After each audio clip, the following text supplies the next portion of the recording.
Hello, everyone, and welcome to another episode of Code and the Coding Coders Who Code It. I'm your host, Drew Bragg, and I'm joined today by Mike Coutermarsh. Mike, for anyone who's not familiar with you, can you do a brief introduction for the audience? Hi, everyone. This is Mike. I am a software engineer who has been obsessed with writing code. So I'm on this Coders podcast, I guess, to talk about how I really like writing code. I've been doing it essentially for as long as I can remember, as soon as I started using a computer. I've worked on a bunch of cool stuff that you probably know about. I was one of the first engineers at producthunt.com. That was super fun. After that, I got the chance to work at GitHub. I was on the team that invented GitHub Actions. So you might love or hate that. It's partially my fault, or you like it, either way. And then 5 years ago, I left GitHub to work on a startup with a bunch of my best friends called PlanetScale. It's a database company. We do MySQL and Postgres for a bunch of really big and small, cool companies. And I've been doing that for 5 years. It's a lot of fun, so I'm going to keep doing it. I didn't realize you had been at PlanetScale for 5 years now. That sounds like such a long time. It's gone really fast. Yeah, you've got quite a history. So for anyone new to the show, the way this is going to work is I'm going to ask Mike 3 questions. I'm going to ask him what he's working on, which sounds like we're going to get into some cool stuff. What kind of blockers does he have? And if he doesn't have a current blocker, what's a recent one that he had and how did he go about solving it? And then the last question is just asking him to share something cool, new, or interesting that he's recently learned, discovered. Doesn't have to be coding related, but this is Code and the Coding Coders Who Code It, so it absolutely can be. So, Mike, I want to ask you what you're working on, but it's kind of interesting that you left GitHub to go work in a startup. And I want to talk about that real quick before we get into like what you're doing at PlanetScale right now. Like, why? Why would you leave a place like GitHub, which I think even 5 years ago was, holy shit, it'd be so cool to work at GitHub. Why would you leave GitHub to go work at a startup, which is a little riskier, or at least the perception is it's a little riskier? Yeah, for sure. So my career it felt like just very lucky. I keep getting to work at these companies that I never thought I belonged to work at. And then I'd go there and get to work on these huge, successful products that everyone knows. So yeah, GitHub was like absolutely... I was like, oh, how am I even here? You know, you're like opening pull requests and you see the people who are reviewing them. It's like all these like Ruby legends. Yeah. And they're reviewing my code and like, oh, we're coworkers together. That's crazy. Yeah. Yeah. So dream job material for sure. And even just like as a fan of the internet, getting to see the inside of GitHub was really fun. Because I remember when I started, I would really just go through the old pull requests and go find like, oh, this is when they invented this thing that the entire internet uses. And like, oh, here's the conversation about how they made the pull request page faster that time. And, 2010, right? It's just like really cool stuff. I was having a great time at GitHub. Okay. And you know what? Had this not come along, I'd probably still be there. Okay. Because like it's a really good company. I was there before the Microsoft acquisition, and then we were acquired by Microsoft. Working for a public company, you make a ton of money also. Yeah. That's a big factor. Like working for a company that has public stock, you get RSUs every month, which is amazing. You'll see people who stay at like Google or Facebook forever, and why not? You're making a ton of cash and it's a great job. It's comfortable. But the thing, at least for me, when you're in a company that big, you start to feel a little bit like a cog or like, I don't know. I like my work to matter. I want to like really matter in a way that if I'm doing a bad job, it's not helping the company, right? I want to feel like every day I have to like show up and do my best because I like the challenge. Then, well, important detail here. When I was at GitHub, there was this team that got spun up by Sam Lambert, who is now the CEO of PlanetScale. And that team's goal was to make GitHub Actions and make it really good. I remember at that time, I was kind of like this mid engineer at GitHub. I didn't feel like I was important, but I was shipping and getting a lot of things done. And they were like, we need you on this team because we want to build this thing out really fast. And then I got to work with all of these. It was like the most important people at GitHub at the time. And we were working on this together. So that was like a really cool experience. I also got really close with that group of people because we worked hard on this. It was like 7 days a week, total death march for months. And we just all cared so much about like making GitHub Actions good. I think it was a couple years later, 2 or 3 years later, after GitHub Actions launches, I had like that great experience with that group of people. Sam had left GitHub and then he was working on PlanetScale and he called me and he's like, oh, we're like getting the gang back together. Like it's the same people. It's all your best friends. Yeah. And I remember feeling like literally sick to my stomach. So I was like, oh, the dream job. Oh, I'm going to leave the money. Oh, there was a lot. I was very nervous about it at the time. And it felt like such a big decision. But then like I did it. And I think it was like 1 month in, I was like, oh, I'm having so much fun, like doing this startup thing, like and getting to like build. And I'm not a cog anymore. The money, oh, that doesn't matter anymore because I'm just like so psyched every morning to do it. And it's with all these people that I love working with. And that's why I'm still doing it. So it's the same people. We're still together hacking every day. That's so cool. And would you consider PlanetScale a startup anymore? I mean, it feels pretty big. Yeah. I mean, I don't think so, right? Like we've been like this for years now. We're responsible for some of the largest databases in the world. It's a very serious responsibility now. And it's really not so much a startup. Well, we're still small. I think we've been growing a lot recently, but I think we're still only 90 people. It's almost entirely engineers. It's pretty unique. It's like a very flat org of a bunch of engineers who are all very good. What was the biggest change that you had to adapt to going from a place like GitHub, where I think GitHub started very much the same way, like super flat, no managers, everyone's an engineer basically, but it definitely grew into a much more mature company, pretty big. Like you said, like you were starting to feel a little bit like a cog. And then you go over to PlanetScale where it's a lot smaller, a lot scrappier because you're in startup mode. But what was the biggest shift for you that you had to deal with? I think something that's helped me a lot, and this helped me a lot at GitHub, where I think people, they like look for structure in rules or they ask for permission to do things. And I remember at GitHub, I'd frequently be nervous about like some project, or I'd see some gap somewhere in the business and no one was working on it. I remember I had in my notes app, I had it written in all caps. I just wrote like, why not me in all caps? And all the time I'd like look at that and then I'd tell myself, and then no matter how scared I was, I just go do it anyway. It just like put me in situations where I felt nervous, but then it just kept like working out, right? Like that was like a good thing to do.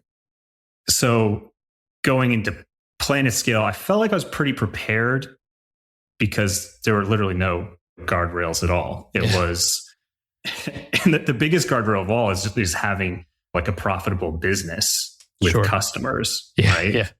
When I started, we didn't have it. It was literally like Rails new. We don't have like database customers. And it's like figuring out what to build and just making mistakes. We did some crazy things. Like if I got to go back and do it all over again, we could probably condense 5 years into like a year and a half, right? Like there's just so many things we did wrong, and just like figuring out and stumbling around. Like there's this concept, if you use PlanetScale, we have this flow around schema changes, which we call the deploy request. And it's just this really sick UI that shows like what schema is going to change. You can monitor it as it goes out into production. You can watch like the tables swap over. You can check metrics. You can revert it, all this kind of stuff. Now that it's been 5 years and we've had that, it just seems like an obvious thing.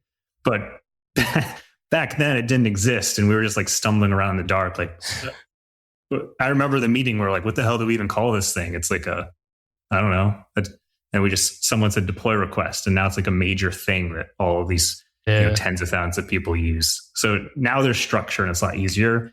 But back then it was very much like, why not me be the guy comes up with this, or proposes it? And it was always scary. Like you're just nervous all the time. Sure. With more consequences because the business could fail. And then I guess, what's the worst that can happen? I beg GitHub for my job back. I mean, that's not that bad. Are you overpaying for your cloud hosting? The good news is you don't have to migrate to bare metal and become a DevOps engineer just to save a few bucks. Instead, embrace the cloud and cut your bill by 30% or more by using JudoScale. JudoScale monitors and autoscales your web and worker services, making sure you only pay for the resources you really need. Heroku, AWS, Render, we've got all those and more. And when a traffic spike hits, no problem. JudoScale scales you up faster than any other autoscaler, so request timeouts and backed up job queues are a thing of the past. JudoScale has a free plan you can use forever, so there's literally no risk. Visit judoscale.com and stop overpaying for hosting. No, I can imagine. That's a great place to be in. I get to go work on this cool thing with people I like, and if it doesn't work out, I'll just go back to GitHub. Darn. Yeah, terrible. Oof, woe is ye. So now you're at PlanetScale, and you've been there for a while. It's a profitable business. So what are you working on there? What's something that, like, big project that you're working on? Are you working on a lot of little things? Is it something kind of more mundane now? What are you working on at PlanetScale? So my job is I lead the team that is responsible for pretty much everything a user sees. So dashboards, APIs, CLIs. It's 2026, so MCP servers. Anything anything you interact with, that's my team. So I do a lot less of direct writing code and project work than I used to. Usually the big projects, those go to people on the team. I'm still writing a ton of code though, but the code I'm writing is not like, I'm not like taking the big coolest project on the team. It's more like, how do I help the team work faster? How do I make CI faster? How do I make sure we're more reliable, less bugs? Can I prototype out something weird? That kind of work, which is really fun. The big thing for this year, I'm curious if you felt this too, is just like the AI tooling has gotten so good that it's almost like a new job. Yes. It's different, right? Do you feel that too? Yeah, for sure. I'll admit, like, I have been historically extremely bearish on AI. When it first came out, I was like, it's a glorified search engine. My Google foo has gotten good enough where none of this matters. It's not impressive. And then it started picking up, and then it started getting good at writing code. And I was still like, it's all right at writing code. It's not writing good code though. But definitely in the past 6 months, I've started to use it a lot more. I've started to work with it enough and understand it enough that I have it like more tailored to the way that I want to work. And now it's starting to actually be pretty damn useful in my day-to-day. I still really like writing code. So I do have it write code when it's like boilerplate or something boring that I'm like, I know how, like I've done that 100 times already. I don't feel like writing it. You go and do it. But yeah, it sort of feels like JavaScript frameworks back in the day where like there's something new every day. Like I wake up every day and there's something to read about something going on. You can go as deep as you want into it because I don't know how machine learning works, let alone how LLMs and every layer of this stack now works. So there's a ton to learn. A lot of the job is the same. We're figuring out how to build the things that we want to build, but it's dramatically different on how we do it now. Is there an AI policy at PlanetScale? Do you guys just kind of use whatever, or is there a very structured way of how you guys are approaching it? So we have access to basically everything. I guess a lot of people use Claude Code, a lot of Cursor, and I would say the policy is, hey, use whatever tool you want, and here's an unlimited budget. Go figure out how can you automate your job or, make yourself more productive? Yeah, sure. Or like, how can you do things better for our customers? Yeah, I would say there's really no limits. I remember like when we first started getting into these tools, our CEO at the time was like, yeah, if you want to do your personal projects and have that built to the company, just so you're getting used to these tools, like, go for it. Hack on whatever, because it's going to help you.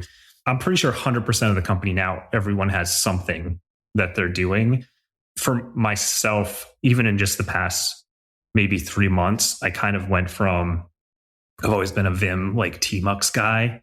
I went from just using, autocomplete stuff like Copilot. And then I started using Claude Code and Cursor agent in a Tmux pane to sort of help me. But then I was still like jumping into Vim a lot.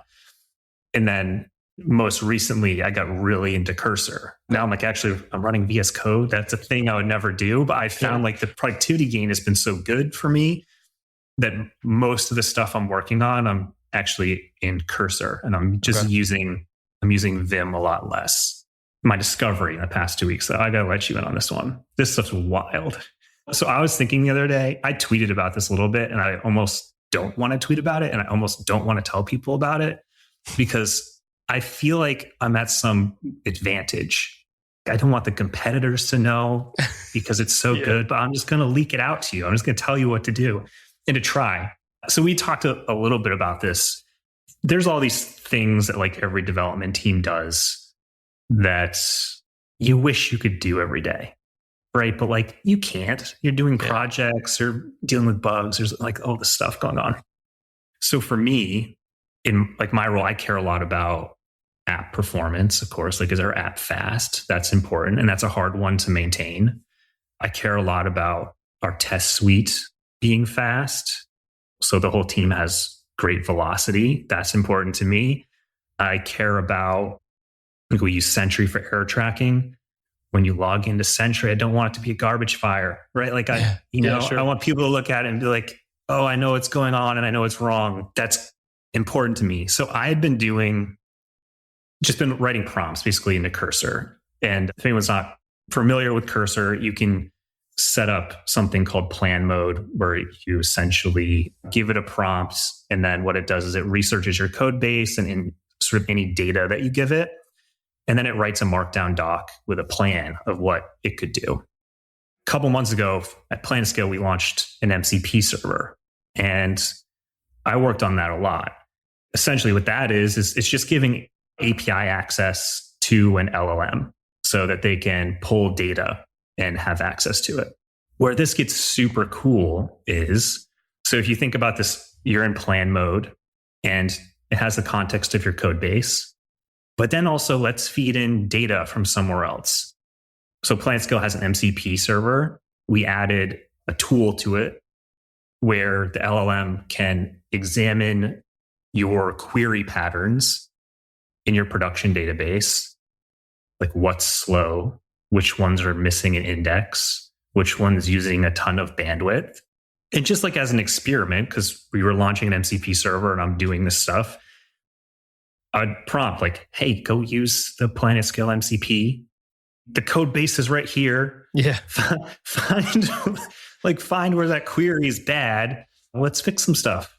Okay, let's do it. And it was finding things that were really valuable. And I was then opening up pull requests, and we were like making schema changes or fixing N+1s or whatever and making your app faster. That's cool. Here's like the big secret thing, or the new discovery in the past couple of weeks is that's cool, but it still involves me. Like I'm at my computer. Cursor came out with, they've had this for a while. So they have a thing called cloud agents, where essentially you can run your dev environment in a sandbox, and then they can do the plan mode. They have access to your code and all this stuff. They launched something called Cursor Automations, where you can, maybe it sounds complicated. It's easy. Go try it. It's great. It's so easy. There's a UI. And as a person who builds dev tools, I'm impressed with what they did here. They did a good job. Okay. So you can attach to this cloud agent MCP servers. So for example, PlanetScale MCP. Okay, now I've got my query data, right? That's awesome. Yeah. Sentry has a very impressive MCP. Connecting that, now you've got your errors. You've got your performance data, if you have that in Sentry. You could do Datadog. You could do, if you do build kite for your CI or GitHub Actions, there's MCPs for that. Mm-hmm. So you have all of that data. You can start writing prompts that are like, I call it my bot army. I have a whole bunch of these running now. This is my cheat code, everyone. So for example, one of them that I like the most is we've had this idea of the like self-improving database where you can set up a cron. So say every day at 7 a.m., this thing goes and looks at your most expensive queries in production, like the ones that are reading a ton of data, but not returning much data. Everyone has these. It's like, sure, yeah. Oh, this query read 1 million rows, but it returned 1 row. What a waste. And it was slow. And it's probably easy to fix, right? Turns out when the LLM has this data, plus it has your code base, it's really good at fixing it itself. Yeah. So these cursor automations, they can use this data, make the fix, open the pull request on your behalf. Then you wake up and you look at it. And I was like, oh, 90% of these are good. That's impressive. Yes. That you get 90% good too. Because I still feel like we're running into 50% of the code that the AI writes is good code. It's like, really solid. But I guess because you're scoping it down so much, you're giving it enough data to work with and a very narrow request. Hey, make this improvement. There's not too much thinking or reasoning. So I guess it makes sense that it would be able to tackle something like that and take it off your plate or allow you to focus on the other stuff. Like that stuff matters, but it always gets swept under the rug. That's tech debt. That's never the priority. Yep. Now give it to the bot army. And it's exactly what you said. Someone said this to me, that management often feels like you have no idea what you're doing, but you are incrementally seeing behavior you don't like and then trying to correct it. And it's just an endless cycle. That's what people. It's very similar feeling with, I'll call it my bot army, very similar feeling where I started with these sort of simple scoped prompts of what I want them to do and accomplish. And I just kept watching it and seeing what would happen. And then when the result wasn't good, it wrote some really, dumb code occasionally. I just add a line, hey, don't do this. And then it stopped. So just iterating through, and it kept getting better.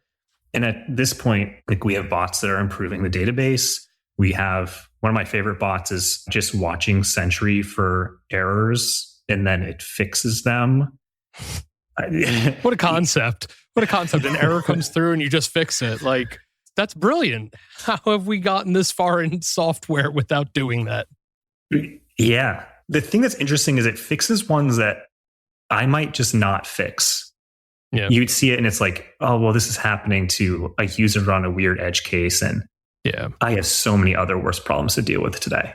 But if the bot's doing it basically for free, it's billing tokens and it will do it. I only have to review the pull request and merge it. Sweet. And then it's out of Sentry. And I was looking at a graph of our total issues in Sentry. When I had turned the bot on, there was just like a sudden drop.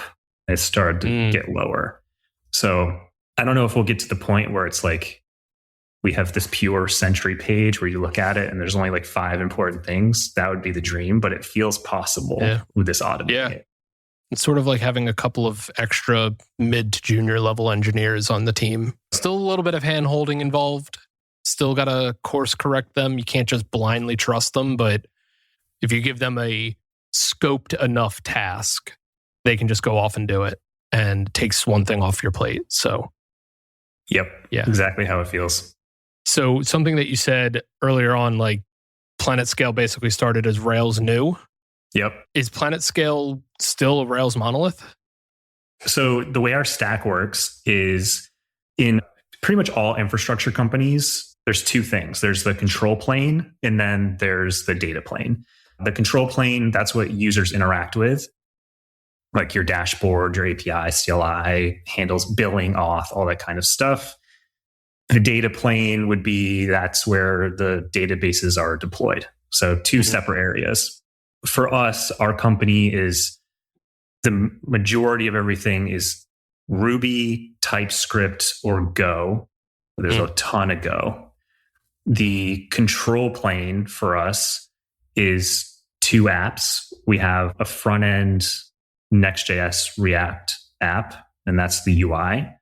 Then the back end for the UI is a big Rails app. And it's essentially, we started it, I think it was in API mode, and it does a bunch of REST endpoints. And that's what the UI talks to. There's a ton of other cool stuff in there. It's a bunch of background jobs running Sidekick. That's what's keeping everyone's databases going, creating them, rolling out schema changes, all of that stuff. We have some kind of traditional like HTML ERB admin pages going to. So it's all like the fun parts of Rails. And then all that's talking to the data plane, and that's just like a bunch of Go. So that's awesome that even like a new and big company like PlanetScale just spun up like 5-ish years ago is a Rails app, when everyone still will tell you Rails is dying. It's like, no, it's not. It's still awesome. And in a way, it's like, it's probably not even going to matter in a few more years, just because the AIs are getting progressively better at writing code. So it's going to come to a point where it's like, it almost doesn't make sense to write your own code anymore. Like, you do that for fun, not for work. Yep. And then then what does it matter what you use? You're just going to pick the most token efficient language and the one that the LLMs can operate on the best.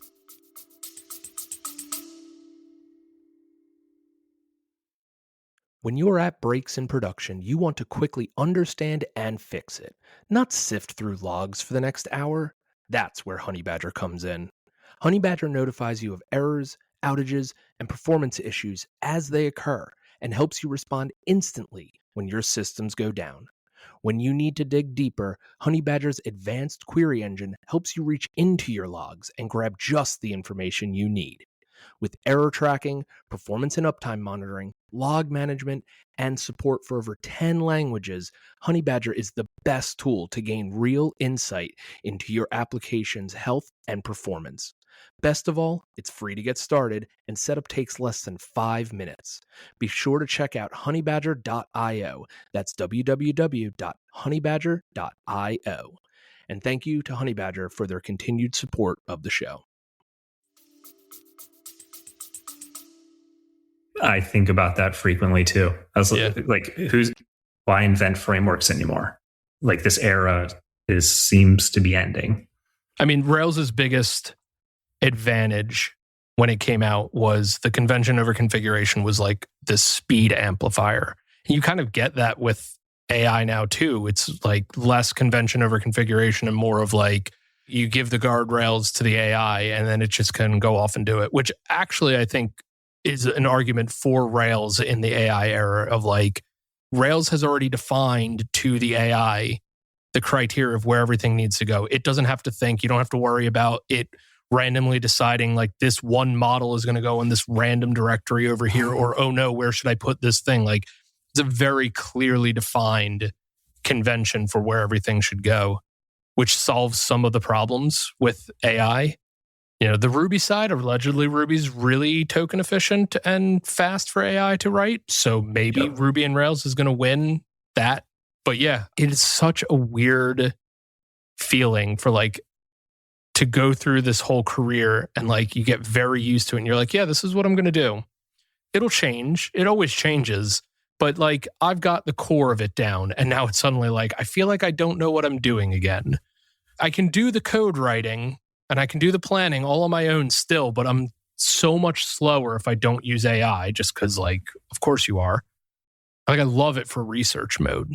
Yep. I can do so much more research. I can do so much more back and forth with it and like talking to it instead of just being like, build me an X, Y, or Z. I tell it like, I'm going to try and accomplish this. Here are some like preliminary thoughts, and like, have it challenge me or have it go off and be like, well, this is a part of the code base you're going to be in. Have you considered X?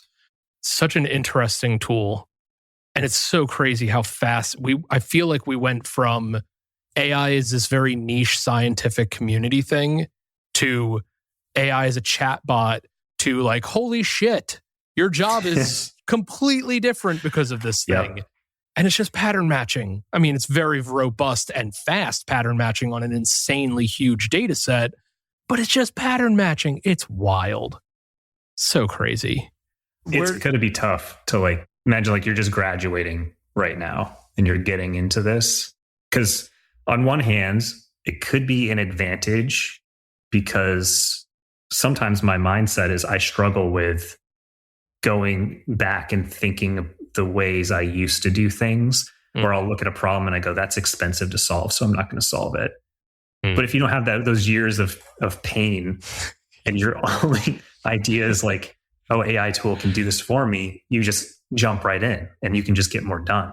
I mean, I think for us who've been doing it for so long, we just have to keep reminding ourselves anytime you kind of have that like nope attitude of, I know that's going to be painful because I did that 5 years ago. Well, it's not painful anymore. So why don't we just jump in and try it? How do you guys handle AI contributions at PlanetScale? Is it AI can write the code, the commit, the pull request, and then a human has to review it? Or are you having AI review AI's code? Is it like, I know Amazon just because of their insane outages recently, were basically like, a senior needs to sign off on all junior and mid-level code that was written by AI, which seems like a really sane take to begin with. But again, I'm pretty bearish on AI, so what do I know? Do you have any hard, fast rules for deploying AI code? Or is it kind of like you have enough trust in your engineering team that it's like, listen, we believe you when you say this is good? I would say the advantage of working at PlanetScale is essentially every engineer at PlanetScale would be like a staff or principal or distinguished engineer somewhere else. Like everyone is just very senior. So like how we've approached this it's evolved really quickly. Even maybe in the past month or so, we've been using BugBot a lot, which is Cursor's code review tool. It's very good and it's gotten much better quickly. And it catches things that humans miss all the time. Quite impressive. So the stage where we're at now is a human always has to sign off, right? Review it and sign off. But we have BugBot running on every pull request. And it's finding like the majority of the things. There's like different levels to reviewing things where the BugBot will be really good at, hey, you forgot this edge case, or this is going to cause an issue with this other system you didn't think about, or if a user enters this weird thing, like that's going to happen. And there are things like I would just miss and maybe find in production a month later. So it's very valuable. The stuff that it's not good at is really just like the human thing still, like, should we even be building this? Should we even be shipping this? Or like, does this code even belong in this system? It could have been done so much easier somewhere else, but BugBot doesn't have that context. Right. So yeah, it's a mix, but I do like having an AI tool review. We found it so valuable that we actually said in GitHub recently that we want it to run before we deploy anything, because it's been finding so many things and it just makes it easier for us to review. The other side of that is, are humans writing code or is AI doing it? We sort of like write things about our culture internally. And we have this one document that talks about AI usage. And the model we've followed is like, if your name's on the commit, like you are responsible for that. No matter you prompted it as some other tool, like this is still your code. You're the one proposing it. So long as people have that mindset that I need to understand what I'm putting in production and I'm responsible for it, even though it was easy, they feel the weight of it and they're careful about getting that change out there, even though it felt easy. That's just sort of the balance they have to strike. So one thing that has come up a lot, just when I'm talking to colleagues, talking to people outside of work, talking to my CTO at our one-on-ones, whatever, and I'm going to put you on the spot for your answer. does code quality matter anymore? Code quality has always been a subjective thing. Like, it's never been really easy or clear to define. So it's always been a weird thing to be like, it matters when you can't even define it. But like, if you had a definition with the fact that AI can move so fast over code when needed, does code quality matter anymore? Yes. That's my answer, but I feel like I'm in the minority. So please expand. Interesting. I think I've always been the type of developer I am, has always been, I am almost 100% focused on the customer and the outcome and the result of the code. I will do insane things to make a customer happy and let the code base suffer or take shortcuts, except for when those shortcuts also then impact a customer. Right. Or they hurt the team velocity, which is also impacting the customer and the business. Yeah. So thinking about models, looking at your code, and if code quality matters, I think it absolutely does. Because just like a human, they are reading it too. And you'll notice this, right? When you're building things, if you give an LLM a total mess of a spaghetti class, it's just going to be more challenging. Like we talked about this earlier, where it's like scoped problems, it's going to do a better job at versus a big unscoped mess. So really it's just thinking about the same as, hey, if my coworkers are able to read this, I'm writing code and I want my coworkers to be able to read and understand this 6 months from now, the complexity there. I think it's the same thing. Like the models will benefit from it too. I can agree with that. There's a lot of slop going around, and there seems to be a lot of people that think that because the AIs are so fast, because the models can absorb all of this context and keep it all in their window and iterate on it so quickly, it doesn't matter. We're in that stage now where everyone's just throwing money at it, but that can only last so long. Eventually, budgets are going to tighten again. And the first thing that's going to tighten is, hey, instead of dropping thousands of dollars on this model a month, like you have a token budget. I am curious about, will tokens get so expensive at some point? Yeah. We had our dev meeting a few hours before this recording, and among the things getting discussed, I brought up, I think really what the future of AI looks like when you're looking at some of these open source models that are very quickly closing the gap in their skill with the proprietary ones, the codexes and the Opus and what have you. They're getting really close already, and they're getting way more efficient. I don't know if you use LLM Fit. It's a command line tool to like look at what open source models could run on your current hardware. It's insane what I can run on my MacBook Pro. If I had a beefier machine, even more. But like just on my MacBook Pro, I can run some pretty decent models locally for free. Free in quotes, like obviously I'm still powering it. Now my computer's got to be on and all of those things, but I'm not paying an API cost. And because it's on my machine, I can now tailor its training. I can just go in and tweak its training completely, where I don't even need to like give it those agent MD file guardrails or skills or commands, because its training can be exactly what I want it to be. I don't think it's quite to the level where that is feasible for the work and velocity that we're looking for. I think we're still going to be using Opus and Codex for a while. But I think there's a not too distant future where AI usage is, what are you running on your machine? Like on-prem. And what does that training look like? I'm curious what it's like at much larger companies, 50,000 people. Yeah. What are they doing? Because you can see, the token cost must be outrageous. But it's a completely different world at those larger companies too, because I've heard from people who work at those very large types of companies, very enterprisey, that they have like a token budget, but not in the budget that we're talking about, where they have like a minimum token usage that they're supposed to use. Like, you're not using this. Okay. It's like, honestly, when I heard it, I'm like, you're out of your freaking... Didn't we move on from lines of code being the metric 3 decades ago? Where it was like, first it was lines of code written, and then it was like, oh, that's a fucking horrible metric. because more code does not equal better at all. It just feels like telling someone they have to burn through X amount of tokens in a week is just, why? How? What? Just game it. Easy. Totally easy to game. Stupid simple to game.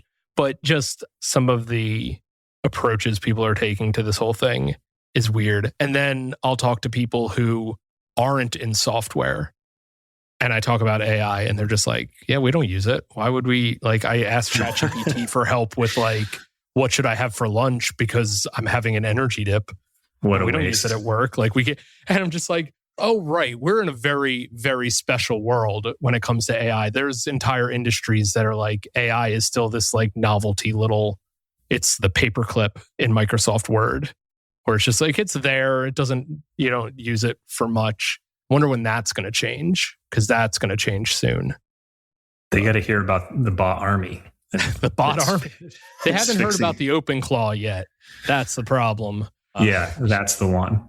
Oh boy. Yeah, that's what I mean when I'm like, it's changing so fast. And because it used to be when a new trend popped up and people like ran to catch up, you'd get a lot of little things popping up. But now you get a lot of medium to big size things popping up because the AI can write your random thought faster than you can go, should we? Does the world need another Pomodoro timer? Doesn't matter. It's getting it. And obviously Pomodoro timer is small, but stuff can come out so fast, faster than people can realize, yeah, this isn't a good use of anyone's time. It makes it really difficult to anticipate, like, what is your job going to look like in 5 years? I'm like, every day I'm like, I don't know. I might not have a job in 5 years, or I could be doing something completely different in 5 years, or I'll be doing the same exact thing because LLMs are going to hit a limit where it's like, yep, they're really good at generating some random code and they still suck at the planning. It's the same as being a software engineer forever. Like, the ones who are successful are the people who are curious and willing to learn and try new things. In 5 years, I think I'll still be curious and wanting to try new things. Oh, for sure. Right. So like, like whatever the thing is. And if it, like for me, I care more about like what I build and the customer than I enjoy writing code, of course. Right. But like, that's not the thing that's most important to me. So if my job evolves into, I'm not touching code anymore, but I'm still building things for people, like these cool developer tools, like I'm still going to enjoy that a lot. For sure. So the next segment of the show is when I ask you about blockers. So do you have a current blocker? Is there something at work that you're currently like scratching your head on? Or have you had one recently that you can talk about? Literally what you were just talking about, I find very interesting, which is you're talking about Pomodoro timers and like, okay, the idea, the cost to like get an idea out into the world is nothing, right? Yeah, yeah. So now I think all of us who are embracing writing code with AI are experiencing this at work, because previously, if you had an idea, it's just like what you said. Does the world need that? Does the customer need that? Is this like a thing that we want to release and support, and all of the, other side effects that come from putting something out in the world? And when the barrier is so low to make that happen, I think just a problem I've seen is, okay, we're throwing out ideas so quick. You need to then deal with, like supporting them. Like, we're building so fast, but we're not going through the should we as much. Yeah. So there's a lot of like bad ideas, and it's a little more difficult, or it's just like a little more challenging when you go, that's a bad idea, but it was easy to do. Before, that's a bad idea and it's going to take us 2 weeks. So let's really not do it. Right. Yeah. So those discussions are much more interesting than they used to be. And just like calibrating, like I've just felt it just with my coworkers, like we're calibrating about it. And myself should, that would be an easy idea, but maybe I just shouldn't do that.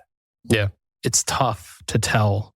You used to be able to kick things down the lane a little bit by saying, oh, that's going to take a lot of time, so we're not going to let it creep into our scope, or we don't have good consensus on this and it's a resource hog, so we're just not going to do it yet. And now it's like, like you said, you can get anything out there really quickly. So how do you decide what to build now?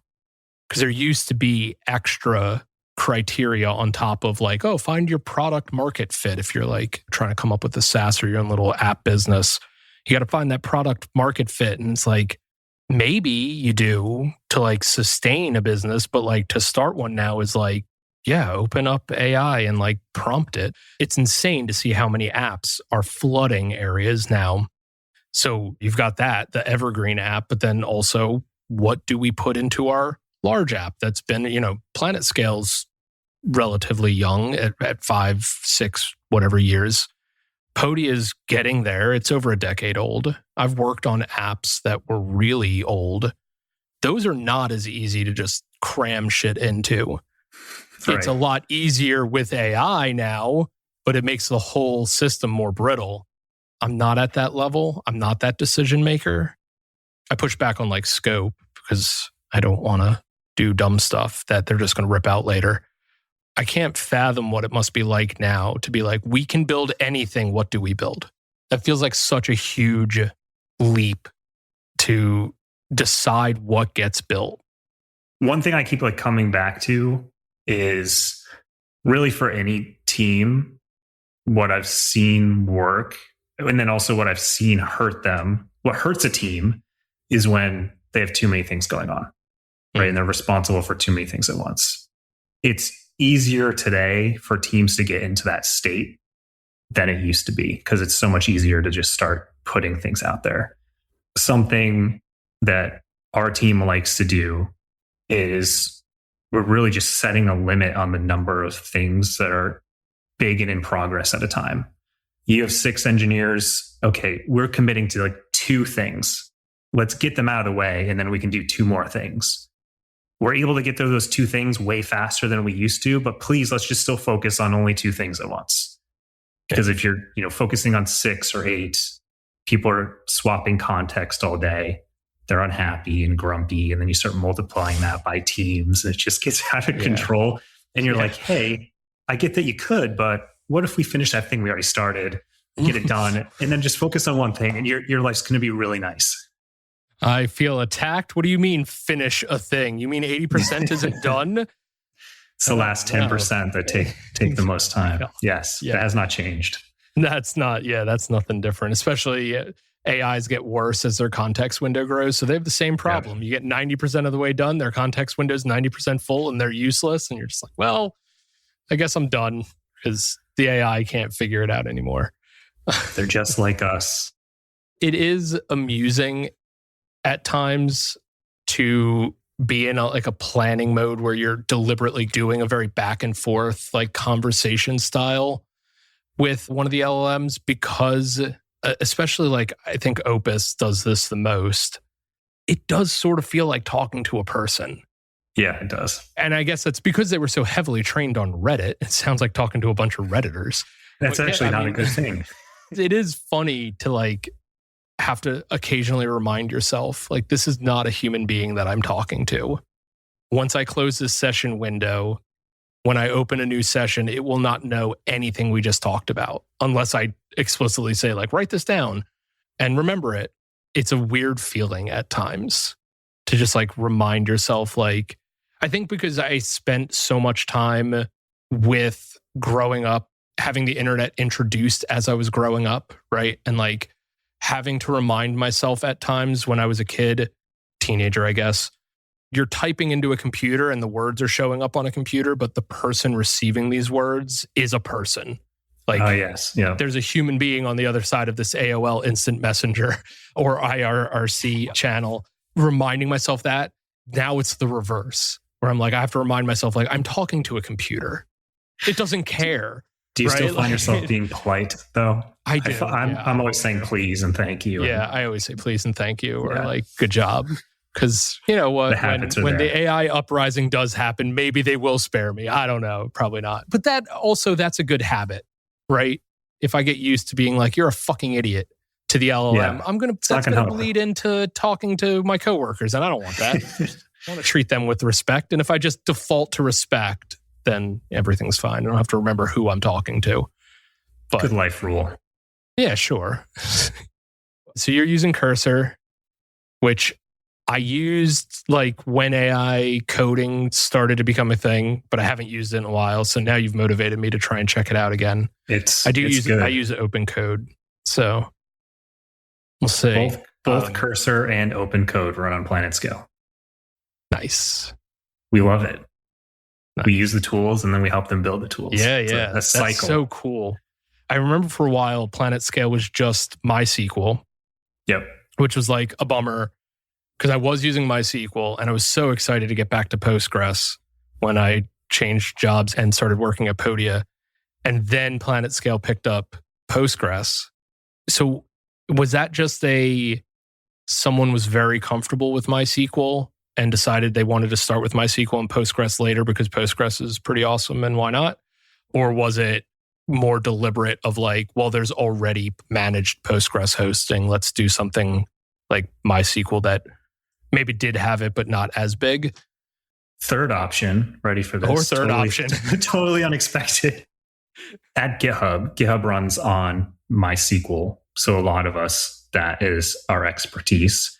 And GitHub uses this open source project that was born out of YouTube called Vitess.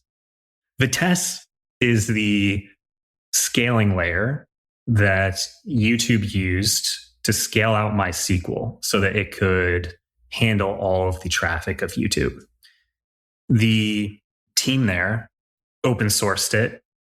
A bunch of other big companies started to use it.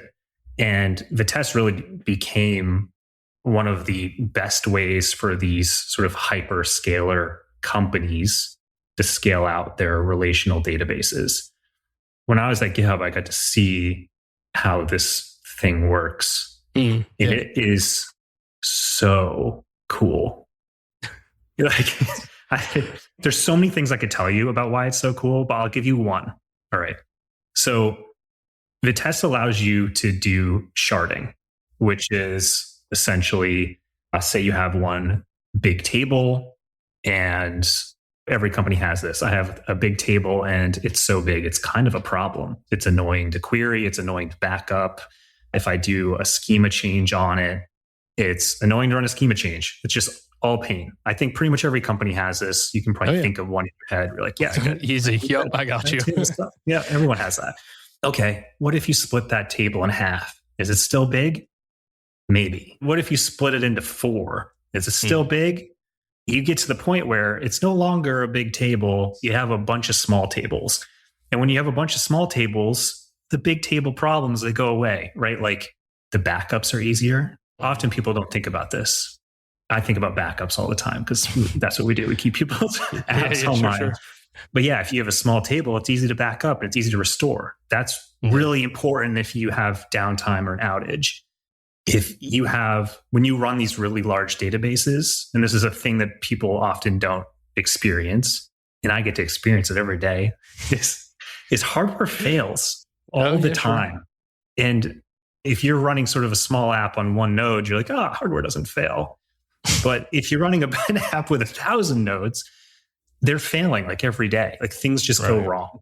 So if your table is now spread over 6 servers, for example, and one of them fails, well, 1/6 of your customers are now upset, but the rest are still going, right? So splitting things out is really nice.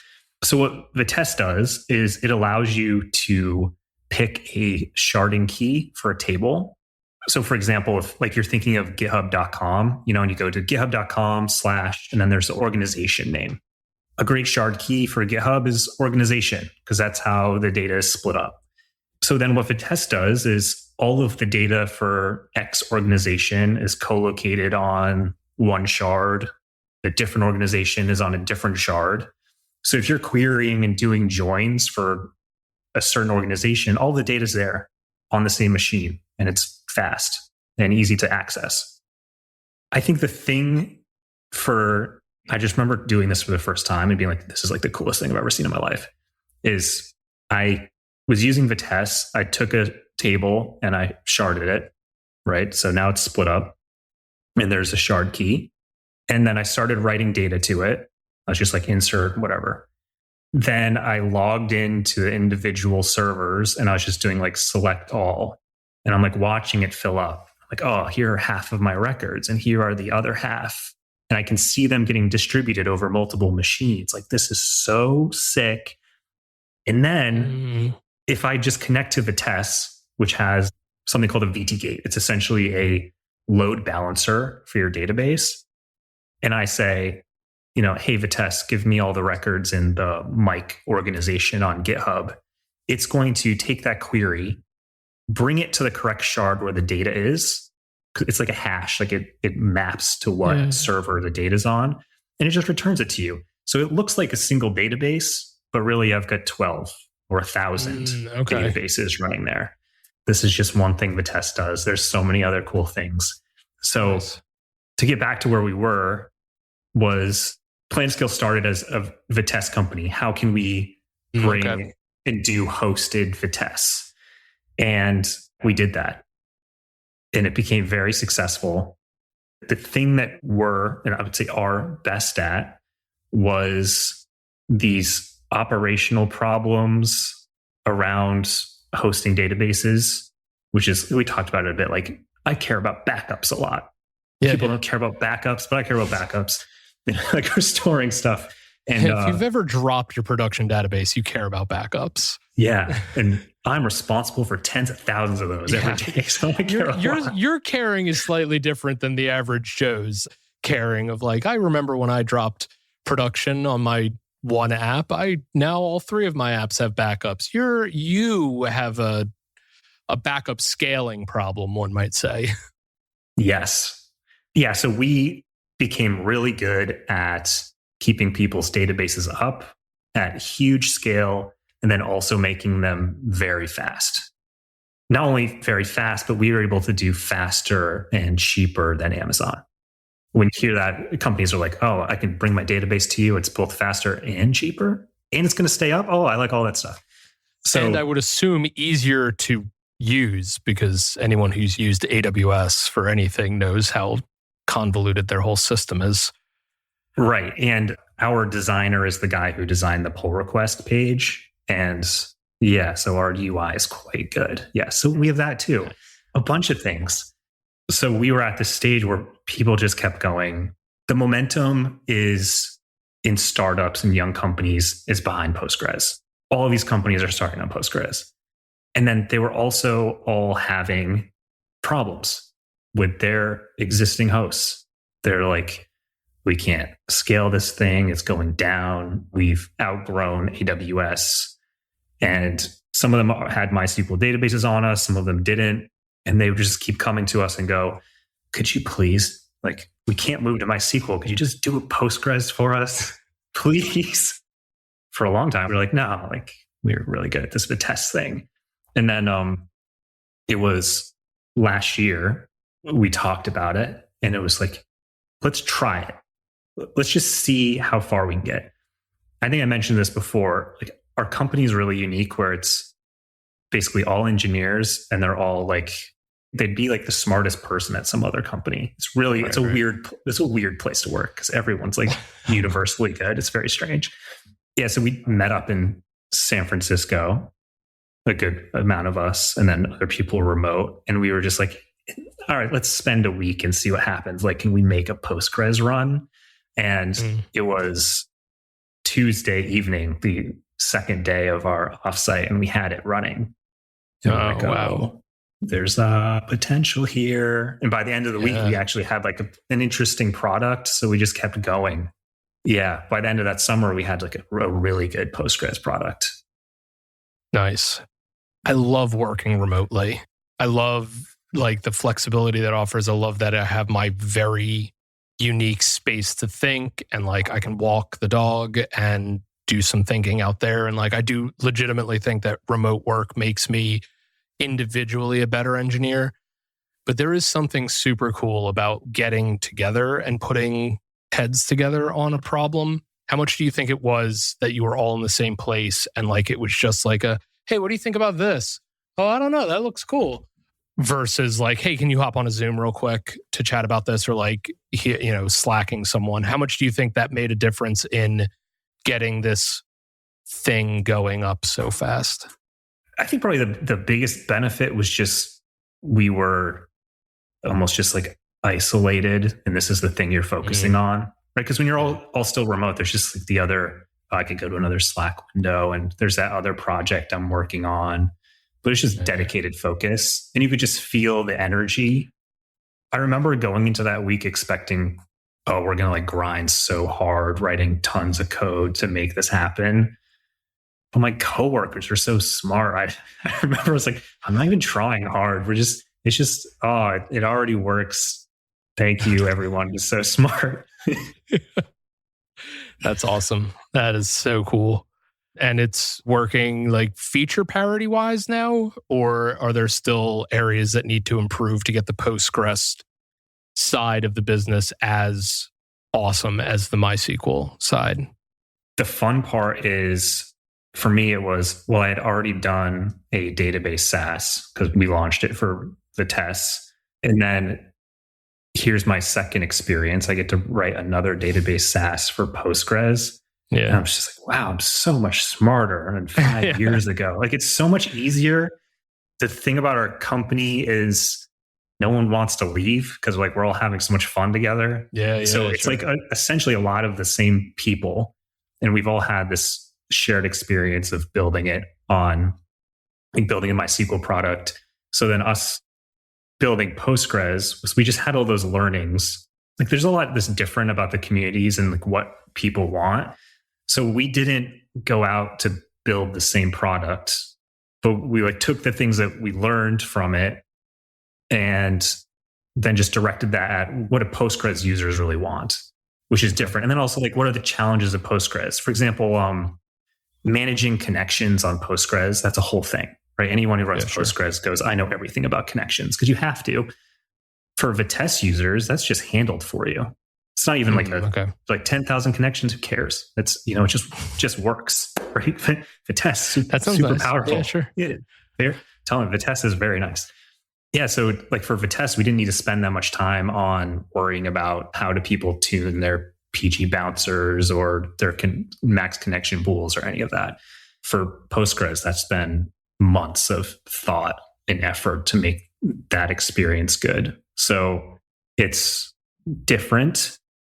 The thing that's coming up that I'm most excited about is we have the team that works on Vitess has been working on building a Vitess for Postgres. So like that cool stuff we talked about that's really only Vitess only. We have those same people and they're getting to do their second time, except they're applying it now to Postgres. So that cool stuff I talked about with sharding, oh yeah, we'll bring it to Postgres. There's a lot of like companies who need that. Yeah, that's going to be fun when we ship it. Yeah, that sounds so cool, especially at being able to use Postgres at scale, because that's kind of always been the argument. Like MySQL is faster, it handles scale better than Postgres does. Well, I guess it's been an argument, but to kind of solve that, and it's like, you just use whatever you want. We'll handle making sure that you can scale with either. That's pretty freaking awesome. Yeah, I feel like I'm always embedded in the arguments of like Postgres or MySQL, and now running them both. My experience is, and I've run them both in production for years across different companies, and Postgres for the developer. So like a person like you and I who's writing code for an app, like a Rails app and using Postgres, the experience is like so good. Just the types are cool, the extensions. It's just, it's great. It's like a great developer's database. And that's why you see people so excited about it. And then when you hear things where people say, MySQL is maybe faster or better to scale, it's not always necessarily true in ways that you would expect. The ways that it's easier to operate. And the average developer doesn't know about this or care about it. They don't think about like we talked about this before, how easy is it to back up and restore my database? Yeah. Well, the reason why it's easier on MySQL is because there's all these old giant companies who have built tons of tooling around it. And there's just been a lot of like hours put into making it good.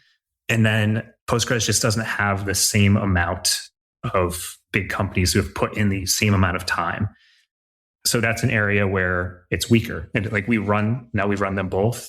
That's just something we found. Okay, it's more difficult to operate this than it was MySQL. And the thing that I think is going to be really great for Postgres with our company focusing on this is we have a bunch of people who have seen various different databases operating at huge scale. And now also we are incentivized to make running Postgres at huge scale really good.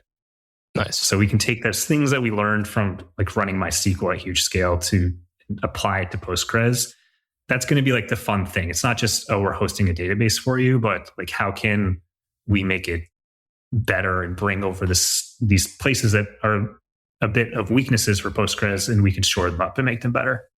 That's so cool, especially to be able to close that gap and give you some of that, the same, you can choose your own tool and expect to get the same benefits of each tool, at least from a backup user developer, more than user usage way. That is super cool. So the last question, what is something other than what you just talked about, which is super cool and arguably new and interesting, but what is something cool, new, or interesting you want to share? Have you used Spokenly? Spokenly? No. Have you heard of Whisper? Yeah, I use Whisper. Yep. Oh, you use Whisper. Okay. Some of my coworkers have been saying that they just talk to their computers all day. And I was like, guys, well, weird. Then I tried it and I really liked it. So I tried Whisper at first. I felt like it was a little slow. Like I didn't like the delay. Yeah. So then I found this app called Spokenly, which you should totally try because it can actually run a local model on your laptop. Okay. So it's quicker. I don't know if the results are as good, but they seem really good. But it's basically instant. So I've been using that. I know they have a Mac app. I think they have an iPhone app. I haven't gone that far. But yeah, I'm just all day like dictating to Slack and to Cursor and all this. And I'm like, oh, it's so easy. I don't have to type.